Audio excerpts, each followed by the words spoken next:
মোহাম্মদ সালাহ Liverpool ছাড়লে তার আদর্শ বিকল্প কে হবেন? হ্যামস্ট্রিংয়ের চোটে পড়া ফুটবলার কবে মাঠে ফিরবেন, কিংবা ১৬ বছরের কাভান সুলিভানের শারীরিক বিকাশ ভবিষ্যতে কেমন হতে পারে? এসব প্রশ্নের উত্তর খুঁজতে আগে স্কাউট আর চিকিৎসকদের দিনের পর দিন ঘাম ঝরাতে হতো। তবে সবুজ গালিচার ফুটবলে এখন সে কঠিন কাজের বড় অংশই সহজ করে দিচ্ছে কৃত্রিম বুদ্ধিমত্তা বা এআই। খেলোয়াড় কেনাবেচা থেকে শুরু করে ছোট ব্যবস্থাপনা ও কৌশল নির্ধারণ ফুটবলে এআই এর বহুমুখী প্রভাব নিয়ে বিস্তারিত থাকছে রিপোর্টে। কেসারেন শেকড় থেকে শিখরে। ধরা যাক লিভারপুলের প্রয়োজন মোহাম্মদ সালাহর মতো একজন ফরওয়ার্ড। শুধু গোল করা নয়, নতুন কোচের কৌশলের সঙ্গে মানিয়ে নেওয়ার দক্ষতাও দেখা যায় নতুন খেলোয়াড়ের।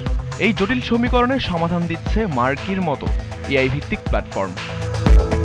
বিশাল তথ্যের জট ছাড়িয়ে মাত্র কয়েক মুহূর্তে নির্দিষ্ট চাহিদার সঙ্গে মানানসই ৫ থেকে ১০ জন খেলোয়াড়ের তালিকা তৈরি করে দিচ্ছে এটি। কাজ করছে ক্লাবের একটি পূর্ণাঙ্গ বিশ্লেষণ বিভাগের মতো।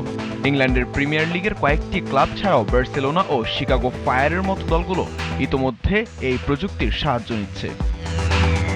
তবে এআই এর চমক শুধু নতুন খেলোয়াড় বাছাই সীমাবদ্ধ নয়, চোট শনাক্তকরণ ও পুনর্বাসনেও এসেছে বৈপ্লবিক পরিবর্তন। গত বছর যুক্তরাষ্ট্রের MLS-এ ফুটবলার ম্যাট মিয়াজগার চলাচলের অস্বস্তি আগেই শনাক্ত করেছিল প্রযুক্তি। অন্যদিকে স্প্রিংবক অ্যানালিটিক্সের এআই প্রযুক্তি এমআরআই স্ক্যান বিশ্লেষণ করে পেশির ত্রিমাত্রিক মডেল তৈরি করেছে মাত্র কয়েক ঘন্টায়।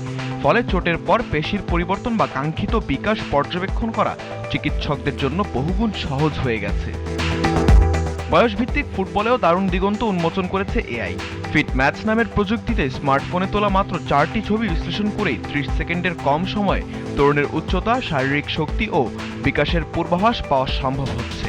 এতে দেরিতে বিকশিত হওয়া অনেক প্রতিভাবান ফুটবলার অকালে ঝরে পড়ার হাত থেকে রক্ষা পাচ্ছেন। মাঠের বাইরেই নয়, ডাগআউটের কৌশলেও এখন এআই এর ছোঁয়া। সিয়াটল রেইনের প্রধান কোচ লরা হার্ভি চ্যাটজিপিটির ফরমেশন পরামর্শ প্রয়োগ করে লিগে অভাবনীয় সাফল্য পেয়েছেন। যদিও এআই এখনো কোচ, স্কাউট বা চিকিৎসকদের বিকল্প হয়ে ওঠেনি, চূড়ান্ত সিদ্ধান্ত নেওয়ার চাবিকাঠি রয়েছে মানুষের হাতেই। তবে ডেটার মহাসমুদ্রে সঠিক পথ দেখিয়ে আধুনিক ফুটবলের গতিপথ বদলে দিতে প্রযুক্তিটি এখন সবচেয়ে নির্ভরযোগ্য সহযোগী হয়ে উঠেছে। Mizanur Rashid, GTV news.